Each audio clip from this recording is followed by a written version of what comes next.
श्रीमद् भगवत गीता को दुनिया में सबसे ज्यादा पढ़ा गया है और सबसे कम समझा गया है, क्योंकि श्रीमद् भगवत गीता का ज्ञान सिर्फ उसी व्यक्ति को समझ में आएगा जो अपने जीवन में आगे बढ़ना चाहता है, जिसे कोई अपनी तकलीफों को पार करके आगे निकलना चाहता हो, या कोई जीवन में सफलता को प्राप्त करना चाहता हो, या फिर अपनी जिंदगी जीने के संगीत तरीके को बेहतर बनाना चाहता हो।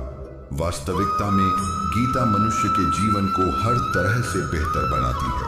इसीलिए जो इंसान जीवन में कुछ करना चाहता है उसे ही गीता का ज्ञान समझ में आएगा, लेकिन जो सिर्फ मनोरंजन या सिर्फ जानकारी बढ़ाना चाहता है तो वह गीता के असली अर्थ को कभी समझ नहीं पाएगा। वास्तविकता में गीता का असली काम यही है कि आपकी बनी हर समस्या का हल आपको देना, आपके हर प्रश्न का उत्तर आपको देना और आपको जिंदगी में आगे बढ़ने के लिए सही रास्ता दिखाना। आज हम उसी भगवत गीता की शिक्षाओं के बारे में चर्चा करेंगे। किसी बेकसूर इंसान के साथ धोखा करना, उसका बेवजह जानबूझकर दिल दुखाना इस दुनिया का सबसे बड़ा पाप होता है।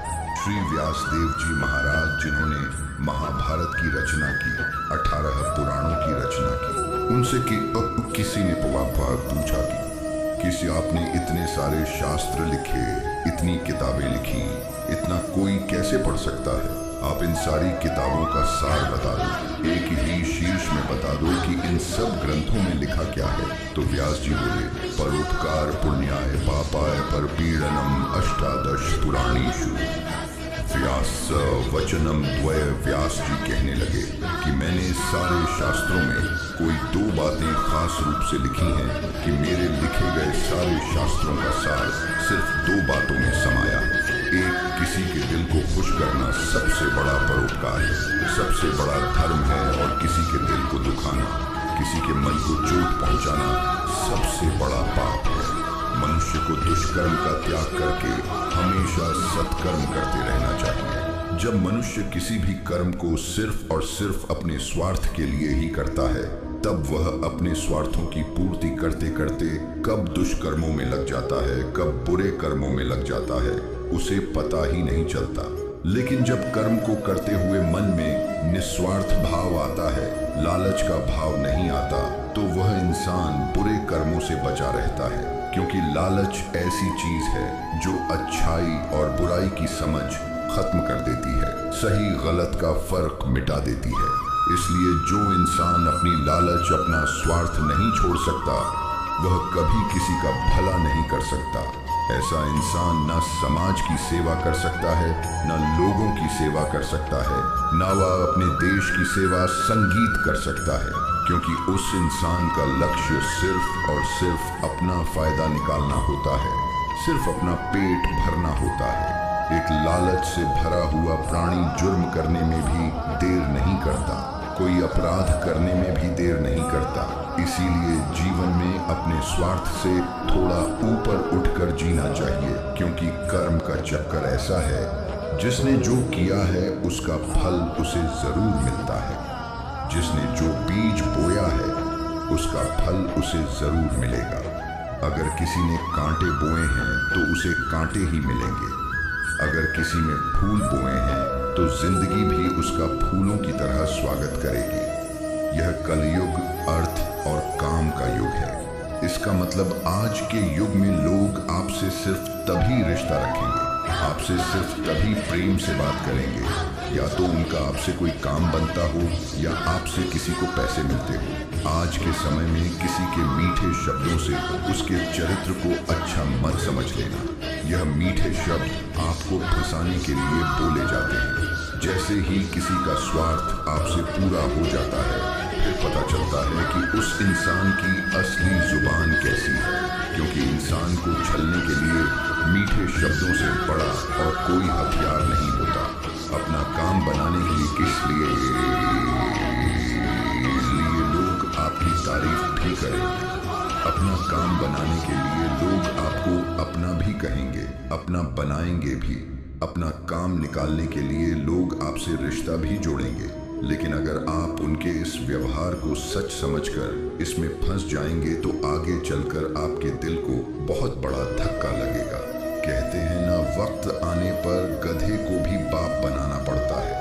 वास्तविकता में यह वही युग चल रहा है जहां लोग अपना स्वार्थ पूरा करने के लिए किसी भी हद तक गिर सकते हैं। किसी शहर में एक गुरुजी का नाम बहुत प्रसिद्ध था। सब लोग उनको बहुत मानते थे। तो वहां का एक व्यापारी उन गुरुजी के पास गया और गुरुजी से कहने लगा कि मुझे अपना शिष्य बना लो, मुझे दीक्षा दे दो। तो गुरुजी ने उस व्यापारी को दीक्षा देकर अपना शिष्य बना लिया। दूसरे दिन उस व्यापारी ने अपने गुरुजी की तस्वीर अपनी दुकान पर लगा दी। जब लोग वहां से गुजरने लगे तो वह लोगों से कहने लगा कि आप उससे सामान खरीदो। सबसे अच्छा और सबसे सस्ता सामान मैं ही बेचता हूँ। मैं अपने गुरुजी की कसम खाकर कहता हूँ कि मैं आपसे कोई लाभ नहीं कमा रहा। धीरे धीरे बात गुरुजी के कानों तक पहुंची कि कोई एक व्यक्ति है जो आपका सलाम लेकर आपकी कसमें खाकर लोगों को सामान बेचता है, लोगों को बेवकूफ बनाता है और लोग उसके पास इसलिए चले जाते हैं क्योंकि वह आपका शिष्य है और यहाँ तक कि वह आपकी कसमें भी खाता है और लोग उस पर भरोसा कर लेते हैं कि अपने गुरु की कसम खाता है, तो कैसे यह धोखा कर सकता है। एक दिन गुरुजी उसकी दुकान पर गए तो गुरुजी ने जाकर देखा कि वास्तविकता में यह मेरी कसमें खाकर के लोगों को सामान बेचता है। तो गुरुजी ने उस व्यापारी से कहा कि तुम मेरे शिष्य होकर लोगों के साथ धोखा क्यों करते हो? तुम्हें तो अच्छे काम करने चाहिए। तो वह व्यापारी बोला, मुझे गुरु शिष्य कुछ समझ नहीं आता, मुझे सिर्फ अपना फायदा समझ आता है। मैंने देखा कि सारा शहर आपको मानता है, तो मुझे समझ आया कि आपको गुरु बनाने से मुझे बहुत फायदा मिलेगा। मेरी कोई धर्म में रुचि नहीं है, मेरी फायदे में रुचि है। और जब से मैंने आपका नाम लेना शुरू किया, आपके नाम की कसमें खाने शुरू की, तब से मेरा व्यापार और बढ़ गया है। यह सुनकर गुरुजी को बहुत धक्का लगा कि कैसा समय आ गया है, कैसा युग आ गया है कि लोग अपने फायदे के लिए किसी भी हद तक जा सकते हैं। यह एक ऐसी वक्त की विडंबना है कि लोग अपने माँ बाप तक को नहीं छोड़ते, अपने गुरु तक को नहीं छोड़ते। इंसान को नोच के खा रहा है। हर इंसान कोशिश करता है कि सिर्फ मेरा फायदा होना चाहिए, चाहे सामने वाले का कितना ही नुकसान क्यों ना हो जाए। आज के युग में अगर आप किसी को अपना फायदा उठाने दोगे तो लोग वह मौका कभी नहीं छोड़ने वाले। इसलिए किसी के मीठे शब्दों में, किसी की अपनेपन की बातों में कभी मत फंसना, बल्कि आंखें खोलकर इंसान को परखना सीखो, सच्चाई को देखना सीखो। सबसे ज्यादा धोखा इंसान के साथ सिंदात अपनेपन की आड़ में करता है कि तुम तो मेरे अपने हो, तुम तो मेरे खास हो, तुम तो मेरे दिल के करीब हो, तुम्हारे साथ मैं ऐसा कैसे कर सकता हूँ। कभी ऐसा हुआ है क्या कि जिसे आप जानते ही ना हो वो आपको चोट पहुंचा जाए? अक्सर आपको चोट वही लोग पहुंचाते हैं जो आपके अपने होते हैं, जो आपके दिल के करीब होते हैं। गीता का इतना अद्भुत ज्ञान महाभारत की ऐसी लड़ाई पराये लोगों में नहीं थी। यह भाइयों की लड़ाई थी, एक ही परिवार की लड़ाई थी और करोड़ों लोग उस लड़ाई में मारे गए। क्यों? क्योंकि अपना ही अपने का सुख नहीं देख पाया, अपना ही अपने की खुशी से जलता रहा। आपने कभी गौर किया?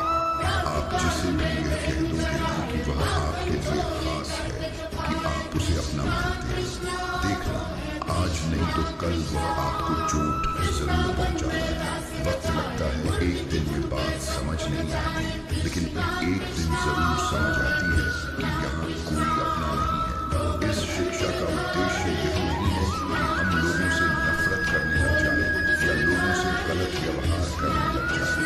इस शिक्षा का यही अर्थ है कि आप लोगों के भरोसे मत बैठे रहो। आप किसी से यह उम्मीद लगाकर मत बैठ जाओ कि यह आपका जिंदगी भर साथ देगा, कि वह आपका साथ कभी नहीं छोड़ेगा। अरे सब साथ छोड़ते हैं, आप आपकी जिंदगी में कई लोग आएंगे और कई लोग जाएंगे। यह जो आप अपने दिल में बिठा के बैठ जाते हैं कि यह मेरा हमेशा साथ देगा, यह बात कभी अपने दिमाग में मत आने देना। हमेशा के लिए तो हमारा शरीर भी हमारे साथ नहीं रहेगा, वह भी एक दिन छूट जाता है। तो आप लोगों से क्या उम्मीद लगाते हो? याद रखना, किसी के साथ अगर बहुत ज्यादा नेह लगाओगे, मोह लगाओगे, तो दुख तो सहना ही पड़ेगा। लेकिन अगर आप इस संसार में सब लोगों से बाहर से चलोगे, ऊपर से चलोगे, तो आपको कोई चोट नहीं पहुंचा सकता। अगर दुख से छूटना चाहते हो तो जो कुछ भी जिंदगी में आपको ईश्वर ने दिया है, चाहे वह कोई इंसान हो या कोई जॉब हो या घर हो, आपके पास जो भी कुछ है, उसके लिए दिन में 3 बार ईश्वर का धन्यवाद जरूर करें। क्योंकि जो लोग धन्यवाद के भाव में जीते हैं, उनके जीवन से शिकायत का भाव चला जाता है। और जिसे अपने जीवन में किसी से भी कोई भी शिकायत नहीं है, उसके जीवन में दुख टिक ही नहीं सकता है। सिंपल सा गणित है। अगर आपके जीवन में 100% धन्यवाद का भाव है, कृतज्ञता का भाव है, तो शिकायतें और मन की तकलीफें 0% पर रहेगी। लेकिन अगर आपके जीवन में 50% धन्यवाद का भाव है, 50% शिकायतें हैं, तो जीवन में दुख और सुख दोनों आते जाते रहेंगे। लेकिन अगर आपकी जिंदगी में 100% शिकायतें ही शिकायतें हैं और 0% धन्यवाद का भाव है, तो आपका मन हमेशा दुखी रहेगा। क्या आपको पता है कि दुख भी जगह ढूंढता है कि इस इंसान को हर बात से तकलीफ होती है, यह मेरा पक्का ग्राहक है, अगर मैं इसके पास जाऊंगा तो यह बहन खोल के मेरा स्वागत करेगा, क्योंकि इसे हर चीज से तकलीफ होती है। याद रखना, जीवन में शिकायतें जितनी ज्यादा होगी, दुख भी उतना ही ज्यादा होगा। और जिंदगी में जितना धन्यवाद का भाव होगा, कृतज्ञता भाव होगा, जीवन उतना ही आनंद से भर जाएगा। ईश्वर को धन्यवाद। हम ईश्वर के लिए नहीं करते, हम खुद के लिए करते हैं। हम यह महसूस करने के लिए करते हैं कि क्यों को वह सब कुछ नहीं मिला जो ईश्वर ने, प्रकृति ने हमको दिया है।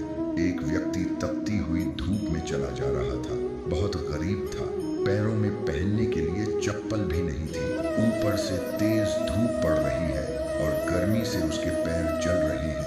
वह धूप में चला जा रहा था और ईश्वर से शिकायत कर रहा था कि हे ईश्वर, यही है तेरा न्याय, मुझे इतना गरीब बनाया है, क्या दिया है तुमने मुझे? इतनी तेज धूप है और मेरे पास पैरों में पहनने के लिए चप्पल तक नहीं है।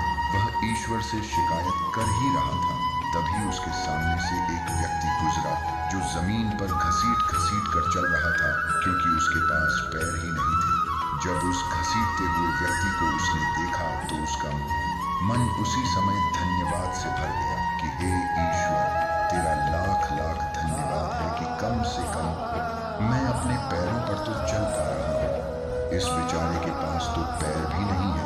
जीवन में जब भी शिकायत आए ना, तो एक बार उन लोगों पर नजर जरूर डालना जो वह सब हासिल करने में लगे हुए हैं जो ईश्वर ने आपको दिया है। चॉइस आपकी है। अगर आप जिंदगी से शिकायतें करोगे तो दुख आपका साथी बनकर खड़ा हो जाएगा। अगर आप अपनी जिंदगी को कृतज्ञता से, धन्यवाद से भर दोगे तो आपकी पूरी जिंदगी आनंद से भर जाएगी। मनुष्य का आहार सात्विक और संतुलित होना चाहिए। कलयुगी आदमी कहीं भी कुछ भी खा लेगा। जिस इंसान को यह समझ नहीं कि क्या खाना चाहिए, कितना खाना चाहिए, कहाँ खाना चाहिए, कैसे खाना चाहिए, वह जीवन की ऊंचाइयों को कभी नहीं छू सकता। आजकल अधिकतर लोग बस स्वाद के पीछे पागल हो गए हैं। कई लोग तो कहते हैं हमारे शहर से 500 किलोमीटर दूर एक जगह है, वहाँ खाने का टेस्ट बहुत अच्छा है। दिल्ली से 2 घंटे दूर पराठे बहुत अच्छे मिलते हैं। वहाँ हम रेगुलरली पराठे खाने जाते हैं। 2 घंटा जाना, 2 घंटा आना, सिर्फ एक छोटी सी जुबान के स्वाद के लिए। याद रखना, जो लोग कहीं से भी कुछ भी खा लेते हैं, उन्हें इस बात की समझ होनी चाहिए कि उस भोजन में, उस आहार में न पवित्रता है, न प्रेम है। उस व्यक्ति को आपसे कोई प्रेम नहीं है और उस आहार को बनाने में कोई पवित्रता का ध्यान नहीं रखा जाता। लेकिन लोगों को किसी बात से फर्क नहीं पड़ता, बस जुबान पर टेस्ट आना चाहिए। फिर चाहे हमको 10 दिन का सड़ा हुआ खाना खिलाया जाए, बस टेस्ट अच्छा होना चाहिए। चाहे उस खाने में गंदगी भरी हो, लेकिन हमारी जुबान को उसका टेस्ट अच्छा लगना चाहिए। आज के समय में लोगों के खाने पीने का कोई नियम नहीं है, कोई धर्म नहीं है। सुबह हो, दिन हो, शाम हो, रात हो, जब मन किया तब खाना है। चाहे शरीर बीमार ही क्यों ना हो जाए तो भी खाना है। चाहे बॉडी को सूट भी नहीं कर रहा तो भी खाना है। मैं नासिक गया था, वहां पर लोगों ने बताया कि यहाँ मिसल पाव खाने के लिए लोग 2 से 3 घंटे लाइन में खड़े रहते हैं। प्रणाम है ऐसे लोगों को जो जुबान के स्वाद के लिए घंटों लाइन में खड़े हैं। ऐसी और भी कई जगह हैं जहां पर लोग जुबान के स्वाद के लिए घंटों लाइन में खड़े रहते हैं। कमाल के लोग हैं। जब रास्ते पर गाड़ियां चलाते हैं तो ट्रैफिक में ऐसे भागते हैं जैसे दुनिया में कहीं कोई भूकंप आया हो। 1 सेकंड भी लोगों से रुका नहीं जाता है। गाड़ियां एक दूसरे के ऊपर चढ़ा देनी है, बस हमें भागना है। लेकिन जब खाने की बात आती है तो लोग घंटों लाइनों में खड़े हो जाते हैं। आज के समय में लोगों ने जुबान के स्वाद को बहुत ज्यादा महत्व दे रखी है, जिसे खाना ही उनकी जिंदगी का लक्ष्य है। लेकिन श्रीमद् भगवत गीता सिखाती है कि इंसान जैसा आहार खाता है वैसा ही उसका मन होता है, वैसे ही काम करता है, वह वैसे ही एक्सपीरियंस को फील करता है। श्री कृष्ण कहते हैं कि सात्विक अन्न से मन सात्विक होता है, शांत होता है, खुश रहता है। और जो तामसी और राजसी आहार करते हैं उनका मन चिड़चिड़ा होने लगता है। ऐसे लोगों को बहुत जल्दी गुस्सा आ जाता है, मन भी अशांत रहता है। जो खाना आप अपने शरीर में डाल रहे हैं उसे हल्के में मत लेना। वही आपका विचार बनने वाला है और वही आपका अनुभव बनने वाला है। श्रीमद् भगवत गीता के 6ठे अध्याय में भगवान श्री कृष्ण ने अर्जुन को भोजन के बारे में विस्तार से बताया है कि भोजन 3 प्रकार का है, सात्विक, तामसिक और राजसिक। सात्विक आहार आपके शरीर की उम्र को बढ़ाता है, आपके शरीर के मन को सुख देता है, आपके माइंड में आपको सेटिस्फेक्शन देता है, जीवन को खुशी देता है और ऐसा आहार रसमय होता है। राजसी आहार दुख, शोक और रोग उत्पन्न करने वाला होता है। इसीलिए बहुत ज्यादा गर्म, तीखा और जलन पैदा करने वाला खाना रजोगुणी आहार कहा जाता है। और जो खाना घंटों पहले बनाया गया हो, जीवों की हत्या करके बनाया गया हो, बहुत अपवित्रता से बनाया गया हो, बहुत ज्यादा गर्म, बहुत ज्यादा तीखा और खट्टा हो, या जिसमें नशीले पदार्थ डाले जाते हो, ऐसा खाना तमोगुणी आहार कहा गया है। और इनमें से जैसा आप खाना खाएंगे वैसे ही आपकी बुद्धि होगी, वैसे ही आपका जीवन बनने वाला है। इसीलिए श्रीमद् भगवत गीता यह सिखाती है कि अगर आप जीवन में खुश रहना चाहते हो तो हमेशा सात्विक और संतुलित आहार ही करना चाहिए। खुद को ऐसा कभी मत बनाओ कि लोग आपका इस्तेमाल करके संगीत चले जाएं। खुद को ऐसा कभी मत बनाओ कि लोग आपको चोट पहुंचाकर चले जाएं। अपने आप को कभी भी बेचारा बनाकर नहीं जीना चाहिए। इससे लोग आपको अच्छा नहीं मानेंगे बल्कि आपका फायदा उठाएंगे। आपको कैसा बनना है यह आप पर निर्भर करता है। अगर लोग आकर के आपको आसानी से चोट पहुंचा जाते हैं, आपका स्टेज इस्तेमाल करके चले जाते होते हैं, तो आपको गौर करना चाहिए कि ऐसा क्या कारण है कि लोग आपको आसानी से चोट पहुंचा देते हैं। क्योंकि कई लोग दुनिया में ऐसे होते हैं जिसे बात करने में भी लोगों को डर लगता है। जिस इंसान का मन मजबूत है उसे कोई चोट नहीं पहुंचा सकता, लेकिन जो इंसान मन से ही कमजोर है उसे चोट पहुंचाना बहुत आसान हो जाता है। इसलिए यह बहुत जरूरी है कि आपका मन मजबूत होना चाहिए, आपके विचार मजबूत होने चाहिए। कमजोर मन और कमजोर विचारों के साथ जियोगे तो जगह जगह आपको चोट ही लगती रहेगी। इसलिए अपने आप को ऐसा कभी मत बनाओ कि आपको कोई भी चोट चला जाए। जब तक आप औरों से सम्मान की उम्मीद करते रहोगे तब तक आपका अपमान होता ही रहेगा। जब तक आपको यह इच्छा है कि कोई आपकी कदर करे तब तक आपकी कोई कदर नहीं करेगा। सम्मान चाहने वाले का अपमान निश्चित ही होता है। आप कभी गौर करना, जिस इंसान को सम्मान की सबसे ज्यादा लालच होती है वह इंसान जगह जगह पर खुद को अपमानित महसूस करता है। वह कहते हैं ना कि शादियों में फूफा जी मुंह बना लेते हैं, हर चीज पर खुद को अपमानित महसूस करते हैं। क्यों? क्योंकि उनके मन में सम्मान पाने की कामना है और वह सम्मान पाने की कामना ही उन्हें जगह जगह पर अपमानित महसूस कराती है। हालांकि कोई उनका कुछ करता नहीं है, लेकिन जब जिस सम्मान को पाने की उम्मीदें मुंह लगाकर बैठते हैं उसी की वजह से उन्हें लगता है कि हर जगह हमारा अपमान हो रहा है। कुछ अजीब ही चक्र है। जो लोग सम्मान चाहते हैं उन्हें अपमान मिलता है, जो लोग प्रेम चाहते हैं उन्हें छल मिलता है, जो लोग अच्छा व्यवहार चाहते हैं उन्हें गलत लोग मिल जाते हैं। वास्तविकता में सम्मान चाहने और मांगने की चीज नहीं है, वह आपके कर्मों के अनुसार आपको स्वयं मिलता है। प्रेम मांगने की चीज नहीं है, वह आपके व्यवहार के अनुसार आपको स्वयं मिलेगा। जब आप इन चीजों को मांगने लगते हो, चाहने लगते हो, तो बदले में आपको सारी उल्टी चीजें ही मिलने लगती हैं। इसीलिए जीवन में सम्मान की उम्मीद लोगों से मत रखना, प्रेम की उम्मीद लोगों से मत रखना और अच्छे व्यवहार की उम्मीद भी लोगों से मत रखना। कई लोग कहते हैं कि हम कम से कम इतना तो डिजर्व करते हैं कि सामने वाला हमसे अच्छा व्यवहार करे। सामने वाला आपसे कैसा व्यवहार करेगा आप उसे कंट्रोल नहीं कर सकते। वह उसके लिए पूरी तरह से आजाद है। वह आपके साथ अच्छा व्यवहार करें या बुरा व्यवहार करें, आप उसमें कुछ नहीं कर सकते। इसलिए ऐसी चीजों को चाहना ही छोड़ दो जिन पर आपका कंट्रोल नहीं है। हाँ, अच्छा व्यवहार करना वह आपके हाथ में है। लोगों को प्रेम देना वह आपके हाथ में है। लोगों के साथ सम्मान से चलना वह आपके हाथ में है। लेकिन बदले में यह चीजें खुद के लिए चाहना वह आपके हाथ में कभी नहीं हो सकता। लेकिन जिस पल आप सम्मान, प्रेम और अच्छे व्यवहार की चाहना छोड़ देते हो, प्रकृति अपने आप ही आपको यह सब चीजें देना शुरू कर देती है।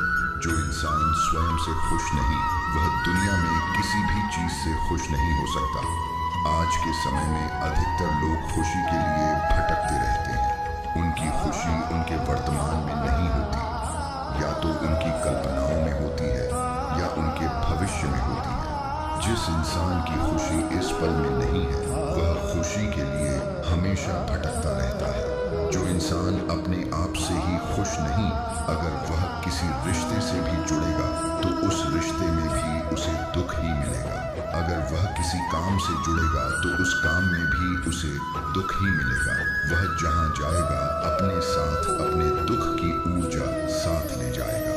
याद रखना, जगह बदलने से, रिश्ते बदलने से, काम बदलने से खुशी नहीं आती, लेकिन इंसान खुद को बदल दे तो जिंदगी में खुशियां जरूर आती हैं। जो लोग खुद से खुश नहीं होते वह खुशी के मौके पर भी कोई न कोई दुख ढूंढ लेते हैं। वास्तविकता में खुश रहना और दुखी रहना एक माइंड की प्रोग्रामिंग है, एक मेंटल ट्रेनिंग है। अगर आप भी अपने माइंड को बार बार हर चीज में उदास होने की ट्रेनिंग दे रखी है, दुखी होने की ट्रेनिंग दे रखी है, तो धीरे धीरे आपका मन खुश होना ही भूल जाएगा। लेकिन अगर आपने अपने मन को छोटी छोटी बातों पर खुश होने की आदत डाली है तो आप जिंदगी के हर पल में खुशियों को जी पाएंगे। इतनी सी बात अगर किसी को समझ में आ जाए कि खुशियां और दुख हमारे माइंड की प्रोग्रामिंग से चलती है, तो आप अपनी जिंदगी को खुशहाल बना सकते हो, या फिर आप अपनी जिंदगी को दुखों के अंधेरे में धकेल सकते हो। इसीलिए इसे समझना बहुत जरूरी है। जीवन में अगर खुश रहना है तो छोटी छोटी चीजों में भी खुशियों को देखने की नजर होनी चाहिए, नहीं तो बड़ी से बड़ी खुशी में भी आपका मन दुख ही ढूंढ लेगा।